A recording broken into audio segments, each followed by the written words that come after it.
Saludos amigos, buenas noches. Como de costumbre, cada sábado a esta hora, un encuentro con ustedes desde la biblioteca del Bufete Jurídico Licenciado José Cristino Rodríguez para transmitir nueva vez el programa Derecho y Sociedad.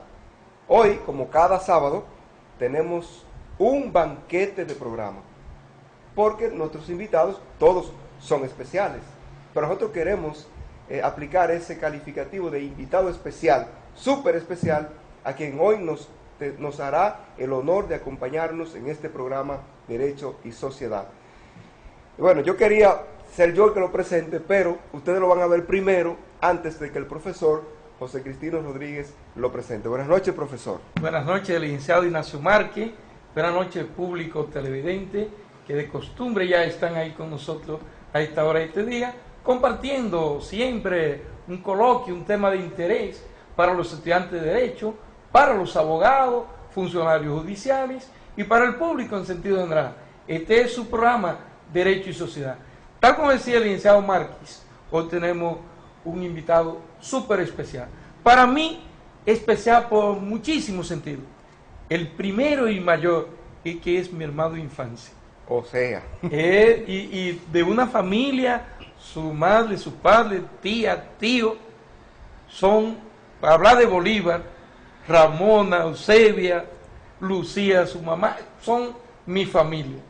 Entonces es mi hermano. Y por otro lado, es uno de los abogados que yo admiro. Yo, que me he dedicado a estudiar Derecho, a leer algo, yo tengo un abogado que admiro, o tengo varios, no muchos, varios, pero dentro de ellos está nuestro invitado especial de hoy. Siempre de que Chago, como popularmente le llamo, yo no sé llamarle de que Santiago Rodríguez. Me imagino que en Santo Domingo no le dicen Chago, ¿o sí? Muy excepcionalmente, si me lo dicen es porque es de Mao. Entonces, Chago, como yo dije, para mí es un ídolo del derecho, un abogado consagrado, un estudioso, medio afrancesado, y es un investigador tremendo del derecho. Por eso hoy vamos a hablar poco nosotros, porque hay un tema de muchísimo interés para la colectividad social que él va tratando. Chago. Pero usted ni siquiera le ha dicho cómo se llama. Chago, no. Chago, ya le dije. Santiago Rodríguez Tejada. Pero que yo no puedo decirle, es que no me sale. Bueno. Porque para mí es Chago, el muchacho de Mao, el muchacho que se crió ahí en el Pucho Marrero, a una esquina del Pucho Marrero. Macho Vero, su hermano, que no salíamos de Pucho Marrero. Entonces, ¿cómo llamarle el licenciado Santiago Rodríguez Tejada? Buenas noches, bienvenido, Chago. Gracias, gracias. Déjeme decirles, para mí es de alto placer estar por acá compartiendo con ustedes, y ciertamente yo no me sentiría a gusto si José Cristino me llamara de otra forma que no fuera Chago, porque a nosotros realmente la experiencia de vida que nosotros tenemos no se originó en el derecho siquiera. Es una experiencia que se originó en aquellos espacios que uno compartía colectivamente, el play, la familia, y la familia nuestra y la de José Cristino, tanto la familia materna mía, de mi mamá, como la paterna, tiene vínculos casi indisolubles con José Cristino, a tal punto que José Cristino, que habló y dijo y mencionó la familia de mi madre, se le olvidó decir que uno de sus mejores clientes en esta ciudad es mi papá. Pues Chago no es abogado de su familia, pero yo tengo la honra y el honor que Chago me cogió a mí y dijo, tú eres el abogado de mi familia. Eso es como una remembranza de... ¿Tú recuerdas a Chago en Gurabo, doña Melique? Los mangos azuquitas. Sí. Eso viene de ahí. Eso viene de ahí. Eso, de ahí que viene. Entonces, necesariamente, toda esa historia tiene que generar vínculos muy sólidos, vínculos que no se agotan siquiera en el compartir dentro de la profesión. Son vínculos que trascienden todo eso y que yo creo que ya alcanzan quizás la categoría de de medio sagrado. De manera que para mí, y te voy a decir, es de una alta satisfacción. Primero, porque yo muy pocas veces he hablado en esta ciudad en mi condición de abogado.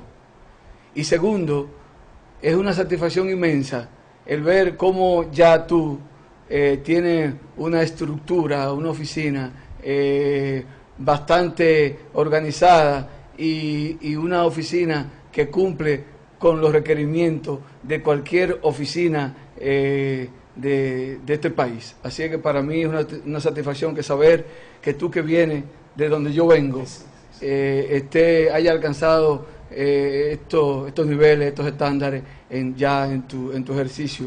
De manera que debo públicamente felicitarte por esto que es un logro. Gracias, Chavo. Y tú sabes que esto es tuyo.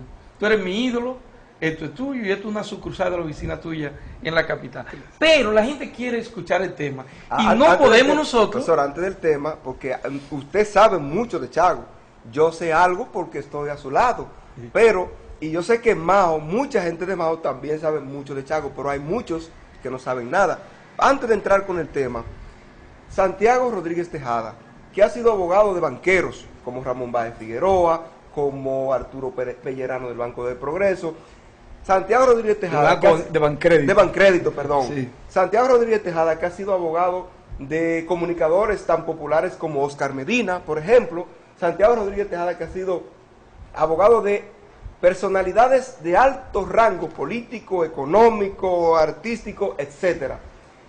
¿Dónde estudió? Que aunque sea brevemente, ¿dónde se inicia? ¿Cuáles fueron? ¿En qué colegio? ¿En qué liceo? ¿Estudió en Mao? ¿En qué universidad? Para que entonces entremos en materia. Es importante porque nosotros estamos hablando desde la óptica de nuestra generación.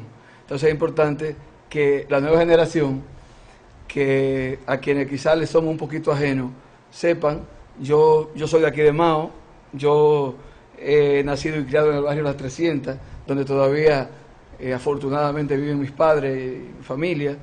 Estudié en el Colegio Anadelia Jorge, Centro Educativo Católico Anadelia Jorge, y luego hice mis estudios universitarios en la Pontificia Universidad Católica Madre y Maestra, donde obtuve el título de licenciado en Derecho.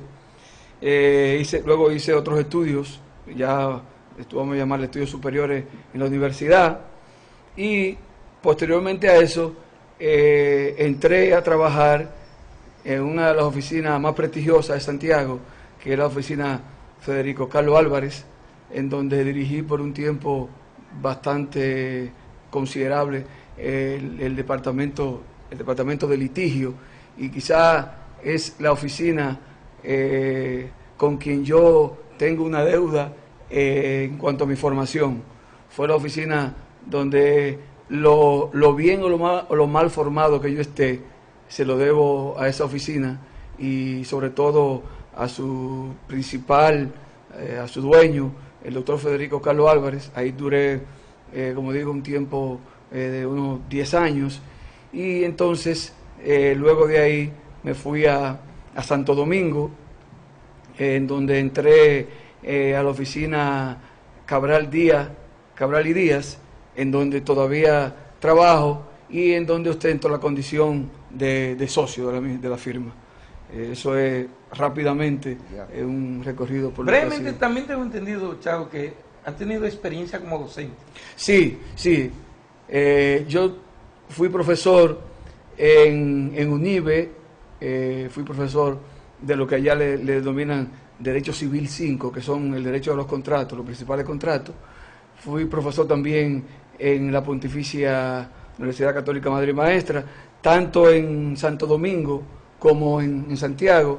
En Santo Domingo impartía procedimiento civil 1, como le llaman ellos, y en Santiago impartí Derecho Penal Especial, que era lo que se llama los crímenes y delitos contra la propiedad, robo, abuso de confianza, estafa.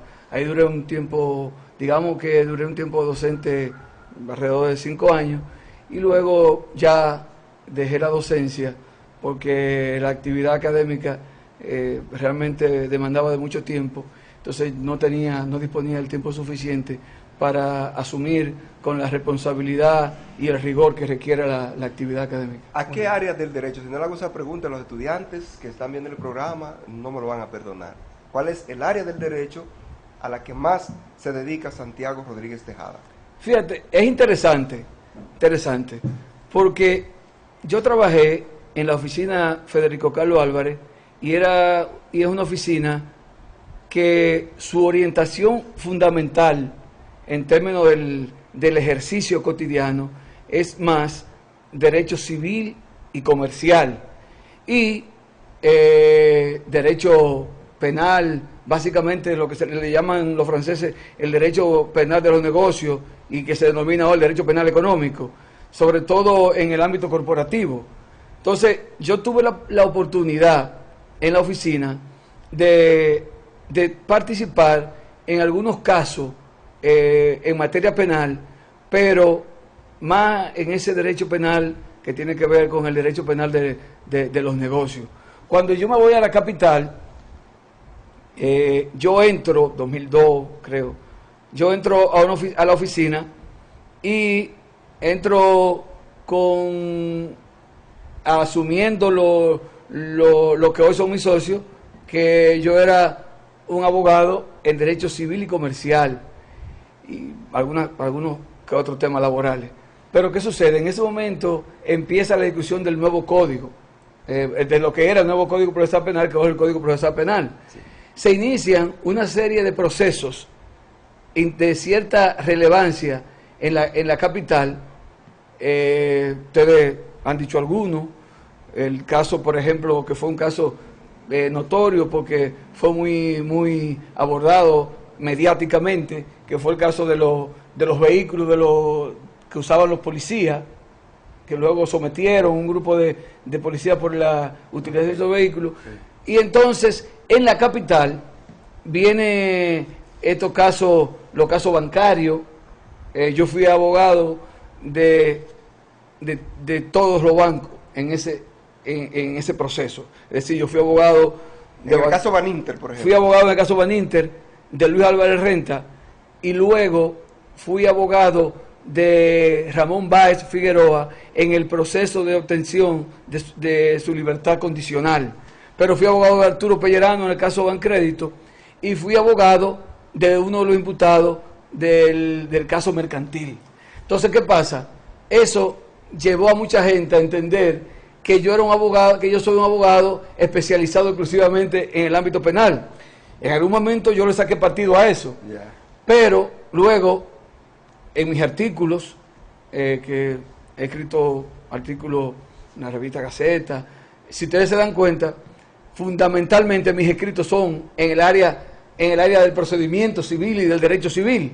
Entonces, yo he tratado y llevo muchísimos procesos civiles y comerciales en la capital. Lo que sucede es que como los procesos penales son los procesos que más trascienden.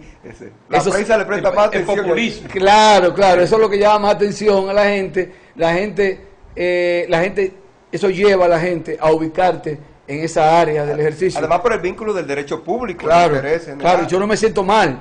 Pero lo que te quiero decir es que yo tengo un ejercicio bastante dilatado en el ámbito civil y comercial. Es una materia que a mí me gusta muchísimo, una materia interesantísima que a mí me apasiona, igual que el derecho penal que ya yo he tenido que asumir y que comportarme en ese sentido. Pero tú eres, Chago, de estos abogados, y por eso te admiro muchísimo, además de ya lo que dije, pero te admiro mucho porque tú tienes una especialidad, que me gusta muchísimo esa especialidad, y es, tú eres experto en todología.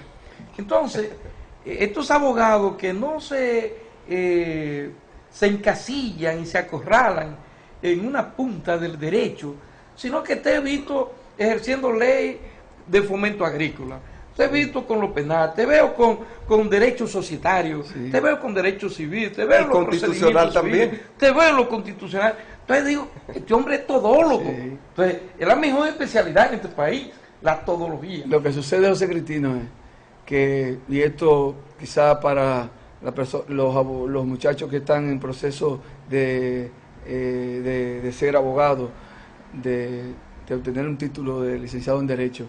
El mercado dominicano, claro, con sus matices, esto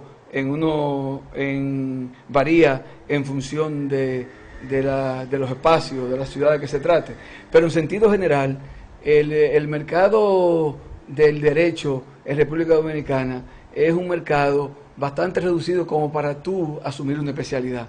En la capital, quizá en las grandes firmas, es mucho más fácil. Tú eres abogado de derecho de los contratos, eres abogado de derecho corporativo, pero eso ya a título de grandes firmas que tienen departamentos y que especializan abogados para trabajar esos temas. Pero ciertamente este es un medio, ahora menos que antes, pero sigue siendo así. Es un medio que el ejercicio tú no puedes focalizarlo en un solo tema, porque tú corres riesgo de tener una clientela bastante limitada. Mira el caso nuestro. Yo soy egresado de la Pontificia Universidad Católica en el programa de Derecho Societario y Comercial. Y los muchachos, como le llaman a los compañeros de estudio, me decían, pero un abogado corporativo en Mao. Cuando aquí me preguntan la especialidad, yo, la especialidad mía es inaplicable aquí en la región. Sí. Porque si dedico mi oficina, o particularmente yo, al ejercicio del derecho comercial y societario, siempre digo, mis hijos es posible que pasarían hambre. Entonces, como tú dices, no puedo focalizarlo porque la clientela sería muy reducida. Es así. Entonces, es así. Tenemos que ser todólogos. Por eso, pero ya de más en más, las nuevas generaciones que vienen están orientando su ejercicio hacia ramas especializadas. Ya hay grandes firmas, hay grandes empresas que requieren los servicios de profesionales especializados, y eso puede pasar, pero nunca serán la tipología del abogado litigante. Entonces son abogados más de oficina, de escritorio, sin que esto suene peyorativo, ¿verdad? Claro. Juegan un rol. Juegan su rol y lo hacen con bastante eficiencia. Pero el abogado de litigio tiene que saber que debe de tratar de abordar de alguna forma la distinta materia, porque sobre todo en ciudades más pequeñas, que el ejercicio es un poquito... Las especialidades son difíciles. Pero, Chago, hay un asunto, Ignacio, que hoy día, muy sobre todo, eso sería de los años 97 para acá, quizás, pero de 2010, 26 de enero de 2010 para acá, hay algo que ha arropado todo. Debió serlo desde que el país nació. Y es la constitucionalización de todo el ejercicio del derecho. Hoy día hablamos de constitucionalización hasta de una pensión alimentaria. Lo primero es ver si se cumplió con el debido proceso de ley que establece la Constitución. Aquello. Todo es la Constitución. Entonces, hay un tema. La ciudadanía, siempre hemos abogado aquí en el programa, que la ciudadanía debe identificarse y conocer la Constitución. Temas, a veces, que no son tuyos, que no son míos, no son de Ignacio, no son de toda esa gente que está ahí al frente de nosotros, pero son de todos. Sí. Individualmente no son de nadie. A nadie le preocupa lo que pase con el medio ambiente, por ejemplo, pero a todos nos afecta. Así es. Entonces, yo quiero sacarte provecho porque te he escuchado hablar del tema de los derechos difusos, de los derechos colectivos constitucionalmente consagrados. Pienso que nos agradecerían a nosotros si tú pudieras siquiera desarrollar un par de ideas sobre ese mandato constitucional que no es de nadie, pero es de todos. Así es. Fíjense, es un tema, sobre todo que a partir del 2010, nuestra Constitución establece, por lo menos así lo enuncia ella, que este es un Estado social y democrático de derecho. Eso tiene realmente implicaciones profundas, porque acuérdense ustedes que el derecho nuestro fue un derecho que se forjó en ocasión de la Revolución Francesa, y entonces vamos a decir, el paradigma que resultó de ese proceso, en términos económicos, eso tenía una expresión, pero esa expresión que tenía también se expresaba en lo jurídico, y era lo que es la corriente individualista del derecho. Es decir, el derecho estaba concebido teniendo como eje central al individuo, y entonces la acción, que es el instrumento mediante el cual el individuo realiza sus derechos, era una acción que estaba concebida para la protección de los derechos individuales. De manera que en ese momento los derechos, digamos, sociales, los derechos colectivos, no tenían, vamos a decir, no respondían al esquema de la sociedad entonces. Sobre todo porque recordemos que la Revolución Francesa fue un proceso que terminó, digamos que eliminando todos los estamentos que existían entre el individuo y digamos el Estado. A partir de la Revolución Francesa, el único grupo, la única estructura que queda entre el individuo y el Estado es la familia. Entonces todos esos grupos, la sociedad que precedió a la Revolución Francesa era una sociedad bastante dividida en estamentos, y esos estamentos tenían la posibilidad de expresarse dentro del marco que existía en ese entonces. Pero luego, con los principios de la Revolución, la nación se vuelve una e indivisible. Pero hay un asunto, escúchame que te interrumpa, es que la Revolución Francesa nace para romper un esquema sociopolítico y económico donde el individuo como tal, hablando por ejemplo de los siervos de la gleba, como tal no se les reconocían derechos individuales, sino que los derechos fundamentales se concentraban en la clase élite de la monarquía y su entorno. Ciertamente, el derecho... Entonces, la Revolución Francesa fue negar todo eso y reconocer los derechos al individuo. Si tú te das cuenta, el principio era de justicia en la sociedad previa a la Revolución Francesa, era impartiendo justicia en nombre del rey. Sí. O sea, el rey era la figura central en torno al cual giraba el diseño o la estructura social de ese momento. Totalmente. Entonces, ¿qué sucede? Volviendo ya entonces, enfocándonos en el tema, ya a finales del siglo XIX empiezan a aparecer ya grupos, los sindicatos, que ya y empiezan a reclamar derechos que ya no son individuales, que son colectivos, en tanto cuanto responden a los fines y a los intereses del sindicato. Los partidos, que son entes colectivos también, de alguna manera luego aparece el derecho corporativo y se crea, como se dice en materia corporativa, se crea la personalidad moral como una ficción, ¿verdad? Pero ya también las sociedades comerciales, dentro de lo que son sus fines y sus intereses, pueden actuar. Y esto se fue, digamos, de más en más reproduciendo, y luego de la digamos, que a partir de la Segunda Guerra Mundial empiezan a irrumpir con bastante fuerza todo lo que son los derechos difusos y colectivos, sobre todo porque hay una actividad socioeconómica, ¿verdad?, que se realiza en masa. Entonces de ahí viene el consumo en masa.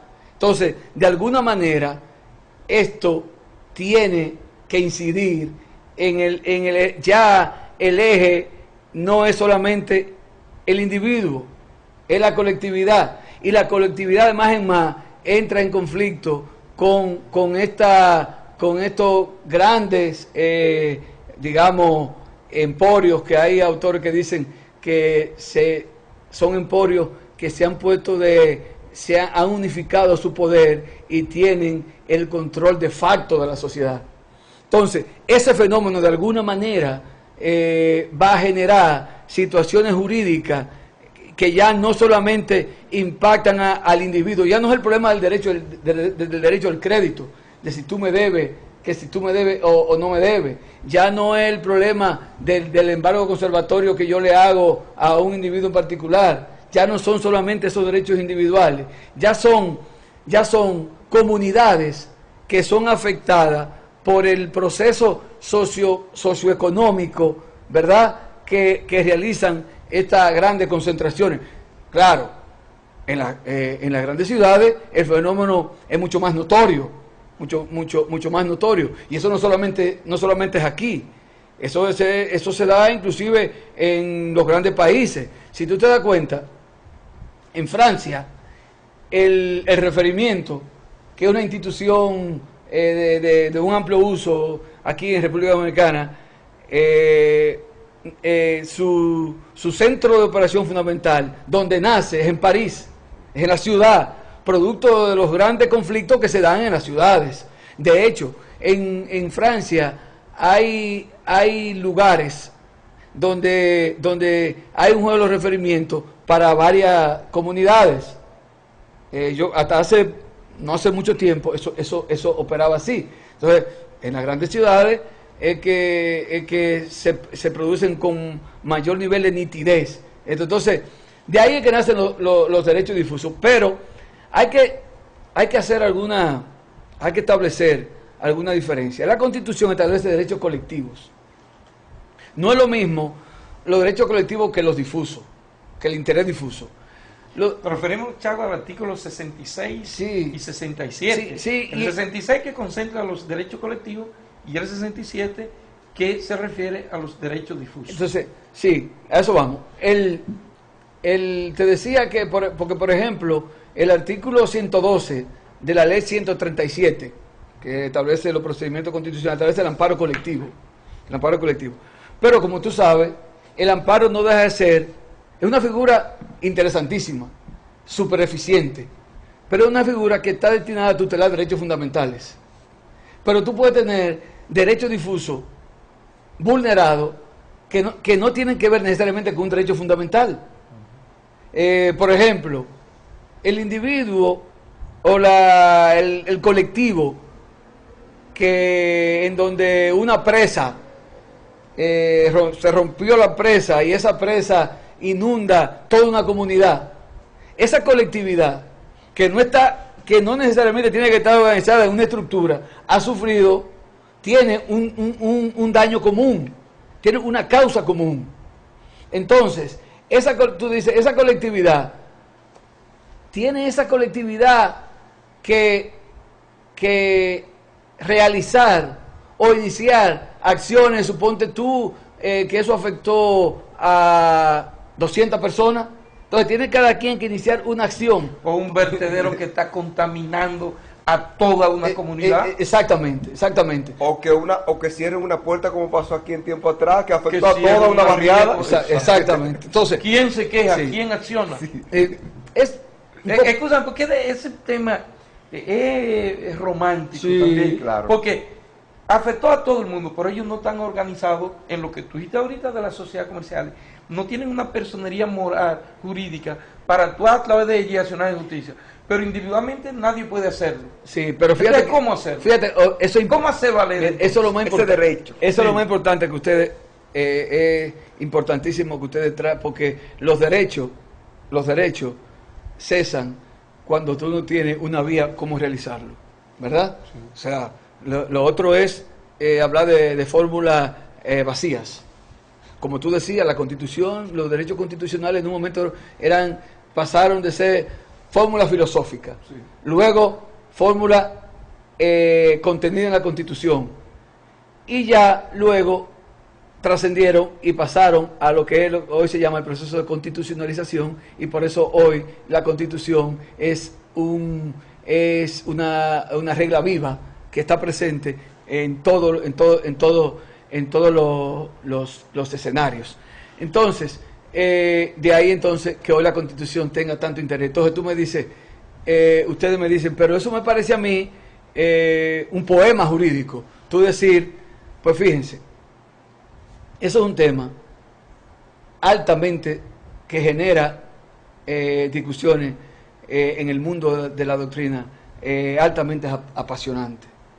Hay un trabajo de Capelletti, un jurista con unas condiciones excepcionalísimas, que aborda los intereses difusos y lo plantea como un proceso de metamorfosis de los derechos. Y también hay un trabajo interesantísimo de un profesor de la Universidad de Harvard, interesante, porque aquí viene el tema tuyo. Dice, nosotros tenemos una regla que puede ser una regla de oro que pauta quizás el ejercicio del derecho civil. Y por eso yo le decía, yo no estoy hablando solamente del derecho colectivo constitucionalmente establecido. Yo estoy hablando del derecho difuso, que corresponde, que es son intereses propios reconocidos a grupos o colectividades sociales que no están organizadas como para ellas poder iniciar acciones jurisdiccionales Cuando se le ha violentado su derecho. Cuando se le ha violentado su derecho. Entonces, ¿qué sucede? Porque nosotros tenemos una regla que si la salimos a buscar, pasamos trabajo para encontrarla, pero es una regla, es un principio, que es que nadie puede ejercer por procuración, ¿verdad? Y eso parece una regla que constituye un obstáculo insalvable para los derechos sociales, para los derechos difusos. Hay un trabajo de este profesor de la Universidad de Harvard que se llama A litigar por procuración, en donde es una crítica desde la óptica del derecho francés, una crítica bastante fuerte a lo que es esas cláusulas, y hay autores que sostienen que esa cláusula, ese principio, lo que quiere decir es que tú no puedes actuar por procuración, sino, cuando digo tú no puedes actuar por procuración, es que tú no puedes actuar por poder.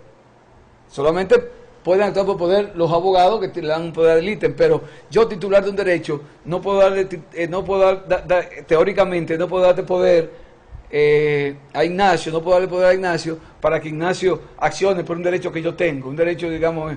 Entonces, ¿qué sucede?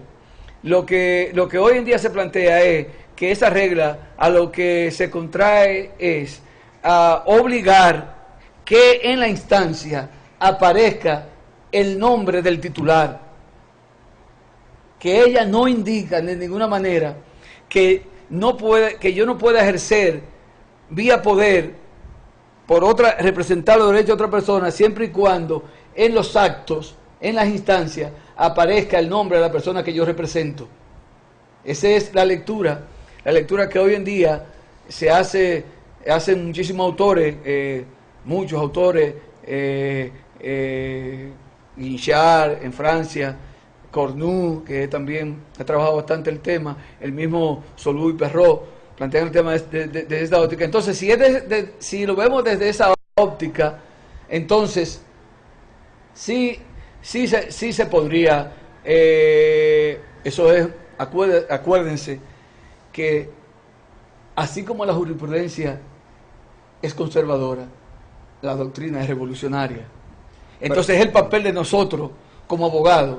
No importa que cuántas veces colapsemos, pero el día nosotros solamente necesitaremos un precedente para ya sobre la base de ese precedente empezar y y utilizar ese precedente como fundamento para que las comunidades puedan ejercer eso que llamamos los intereses difusos. Por ejemplo, tú ponías un ejemplo, en España pasó en un momento cuando la famosa presa de Tú en Valencia, que fue un proceso que duró muchísimo tiempo, conociéndose en los tribunales españoles, interesantísimo, que fue toda una comunidad que fue arruinada por una presa, y se iniciaron acciones judiciales, y para eso no tiene que ser una comunidad, porque la diferencia con los derechos colectivos es que los derechos colectivos hay un ente están conformados dentro de un ente, dentro de un órgano que tiene fines e intereses que inclusive trasciende a sus miembros. En los intereses difusos, el tema es que hay un hecho indivisible que afecta a un grupo. Y no hay un ente. Y no hay un ente que lo aglutine. Es lo que se llama en Estados Unidos. Estados Unidos tiene una aplicación inmensa a eso. Por ejemplo, en Estados Unidos existe lo que se llama la class action, que es la acción de clases. Que clases determinadas, grupos, ejercen acciones. Yo te puedo citar un ejemplo. Una persona en Estados Unidos que se sintió de alguna manera engañada por unos agentes bursátiles, por una suma, digamos, casi intrascendente, e inició una acción para recuperar el dinero por el cual ella se sentía afectada. Sucede que los jueces en ejercicio se dieron cuenta que había 6 millones de personas en esa situación. En la misma condición. ¿Y qué hicieron? Iniciaron un proceso, pero habían 2.250.000 personas identificables. Y habían 4 millones, 3 millones que no eran identificables. Iniciaron un proceso, se incluyeron a todas las personas, a esa persona y a la no identificable, y ese proceso terminó transado en los tribunales norteamericanos. Otro caso que a mí me es simpático. Ahí se actuó por procuración. Por procuración. Otro caso. Por interés público que había. Pero es Sí. importante, porque tú dijiste algo y no quiero que caiga así, como que se vaya disluyendo.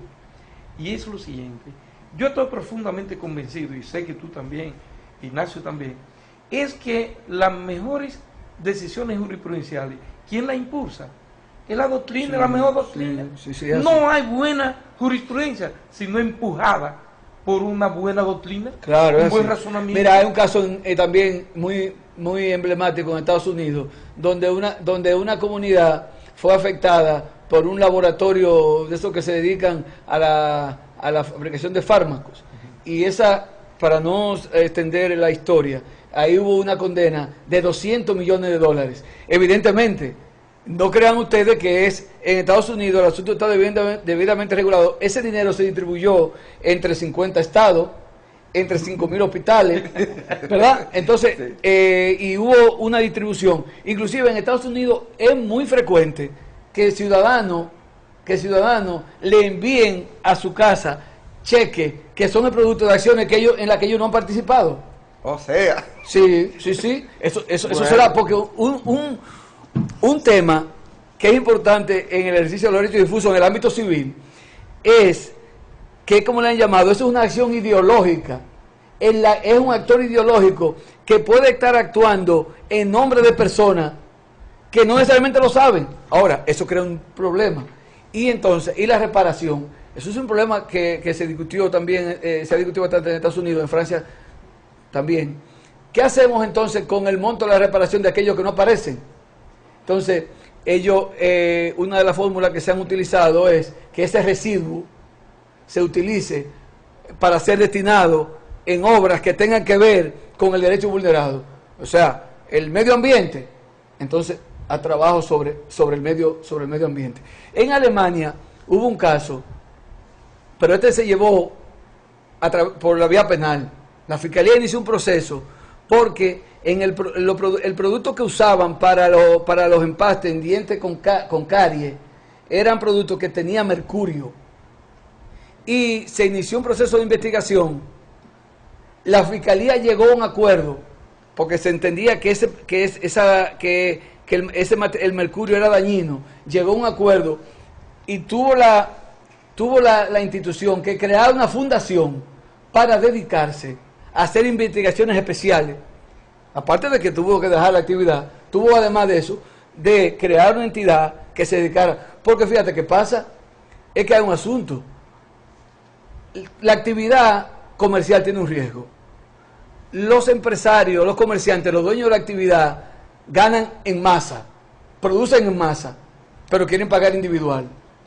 Es decir, tú afectas a toda una comunidad y tú crees que puedes resolver al que se resultó afectado directamente. Sí, al que te demandó. Entonces la comunidad termina huérfana de que sus derechos o de que ella pueda ser colocada nueva vez dentro, vamos a decir, en la posición que generó el equilibrio que conllevó a que ella terminara afectada. Entonces, la recuperación en la sociedad no puede ser razonable en casos como ese, una decisión que no coloque a la comunidad ni a la colectividad en la posición en la que ella se encontraba antes de la situación que generó el daño. Entonces, eso conlleva muchísima, yo sé que no me va a dar tiempo, porque eso realmente rompe con el paradigma. Por ejemplo, eso pone en tela de juicio la concepción tradicional de interés. Ese interés que ha sido elaborado a la luz de un derecho de acción totalmente individualista. El interés privado de la sí, materia civil. Claro, porque tiene que ser directo, personal, sí, actual. Eso rompe con la cosa juzgada.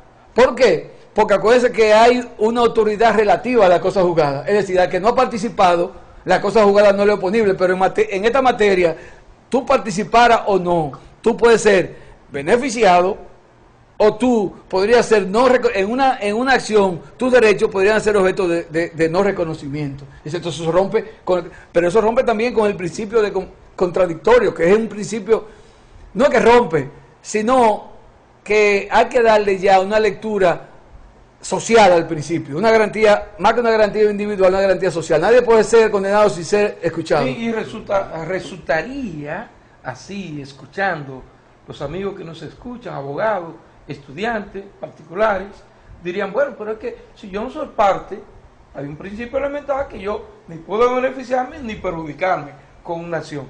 Pero siguiendo eso, quedan pocos minutos pero tú has puesto buenos ejemplos, entendibles por sí mismo. Una factoría de arroz aquí en esta región. Y ese polvillo. Sí, ese polvillo que migra inunda toda una población. Esa población que está cerca bajo la influencia de las operaciones de esa maquinaria de la factoría, esa población salen afectados los pulmones, esto, aquello. Pero hay una población ahí de 5.000 personas. ¿Quién demanda? Demanda uno. Demanda uno y el dueño de la factoría dice, ven acá, ¿cuál es tu problema? Toma 100,000 pesos. No, yo retiro la acción. Abogado, mira. Claro, mira. Pero quedan 499,000 personas que sus hijos y su familia han sido afectadas íntegramente, claro, y no han demandado. Mira. Entonces, si no fuera por este tipo de novedad, que tiene que siguiera ser, la comunidad, esa comunidad tiene que llegar el momento que se cree un siguiera precedente, afectada en sus derechos, sin nadie. En Italia hubo una decisión interesante, que en Italia, con una estructura judicial parecida a la nuestra, hubo una decisión del Consejo de Estado italiano que decía que no había que tener una calidad directa para poder iniciar, porque esto rompe también con el criterio tradicional del daño. No es el daño sufrido, no es el daño que tú sufres, es el daño que tú ocasionaste. Y el daño que tú has ocasionado es mucho mayor que el daño que tú sufriste. Entonces, hasta un problema de responsabilidad social de las empresas, ¿verdad? Entonces, eso es a grandes rasgos, de manera rápida y un poquito anárquica, ¿verdad?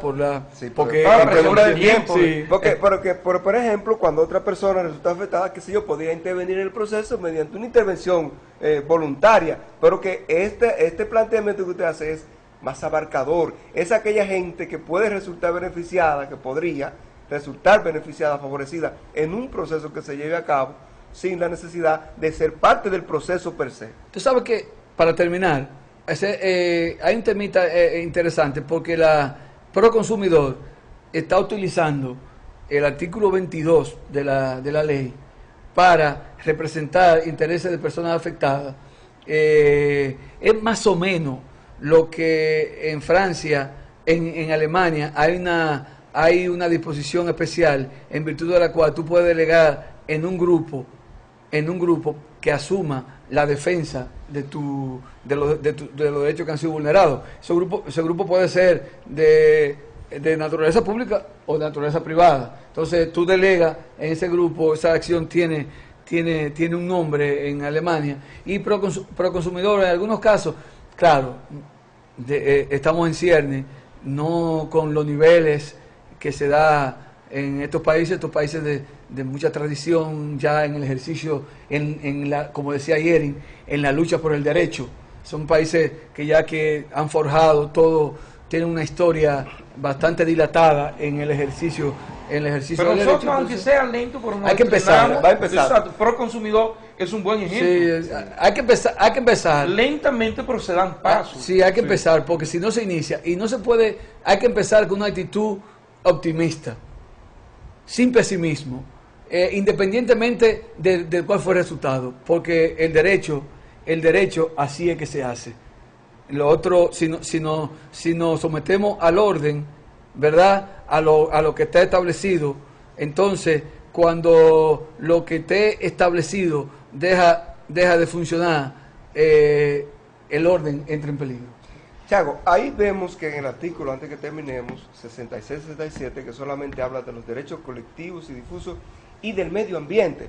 En la Constitución da a entender que solamente es por esa línea que van esos derechos. Sería bueno como explicar a la comunidad que no se circunscribe solamente a lo que tiene que ver con derechos que afectan el medio ambiente. Ese es un ejercicio, como yo decía, ese puede ser un ámbito o sea, por eso yo le decía a ustedes, le decía a José Cristino, que hay que delimitar. Yo estoy planteando, mi hipótesis es el ejercicio de esos derechos en el marco del procedimiento civil. O sea, yo no estoy planteando el ejercicio de ese derecho a través de una acción de amparo, por ejemplo. No, yo estoy hablando del derecho puro civil. Es decir, a la persona que yo planteaba, por ejemplo, en España con la presa, es un derecho dentro de que está pero indemnizatorio. Claro, el Indemnizatorio. indemnizatorio, porque no es poesía. Es precisamente para que restablecer materialmente a las personas en la condición en que estaban antes, ¿verdad? Entonces eso, cuando tú tienes la empresa que construyó una presa y que la maneja, y que por una situación de ello se generó ese incidente, ese problema, es ella la que tiene que reparar. Entonces estamos hablando de la reparación, del ejercicio de un derecho en el marco del procedimiento civil ordinario.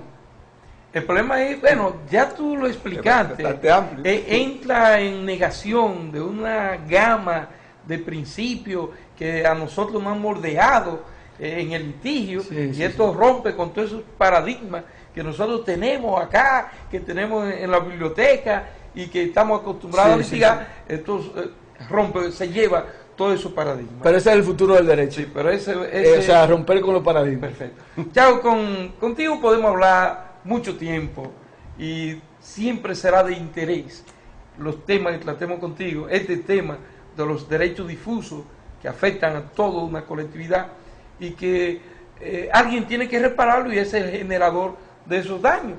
Entonces, pero el tiempo es un tirano. El tiempo es un tirano y en el tiempo que disponemos del programa se ha esfumado sin darnos cuenta. De manera que te agradecemos profundamente tu participación en nombre de tus coterranos maeños, de la línea noroeste. Te agradecemos el sacrificio que tú haces para venir a acompañarnos y a darle, como yo siempre digo, devolverle a ese pueblo tanto que nos ha dado a todos nosotros. No, gracias. Despídete de tu pueblo, Sí, de no, Valverde, Mao y del noroeste. No, realmente gracias a ustedes por permitirme pasar este momento tan grato y poder comunicarme con la ciudad en la que yo me desarrollé y me crié. Ciertamente es lamentable, estos temas siempre son apasionantes. Es verdad, el tiempo es un tirano, pero esa tiranía se agudiza cuando uno comparte con amigos como ustedes, y entonces el tiempo se va a un ritmo mucho más acelerado. Pero vamos a hacer un pacto de caballeros Sí. con la gente. Comprométete a volver un día cualquiera, No, un sábado. Sí, para no, acá. no, yo Antes que Macho Vero empiece con el Sí, asunto sí. allá de la carnita asada y sí, esas no cosas. tengo que El prometer. trago. Esto es una deuda. Así es. Míralo como una promesa. Lo prometido es deuda. Porque para mí siempre es de alta satisfacción conversar con ustedes, pero también compartir con una ciudad a la que yo estoy profundamente agradecido, con la que yo tengo una deuda tan grande que no se puede calcular en dinero. Impagable. Sí. Bueno, pues de manera formal, gracias del alma, Chago, Santiago Rodríguez Tejada, y como siempre a ustedes, amigos televidentes y cibernautas, que nos hacen el honor de acompañarnos cada sábado a través de UniTV, Canal 10, de La Esperanza, Canal 33, www.universalcable.com.do en la web. A todos ustedes, gracias del alma por el honor de acompañarnos desde la comodidad de sus hogares. La invitación queda abierta para que el próximo sábado otra vez nos hagan el honor de acompañarnos.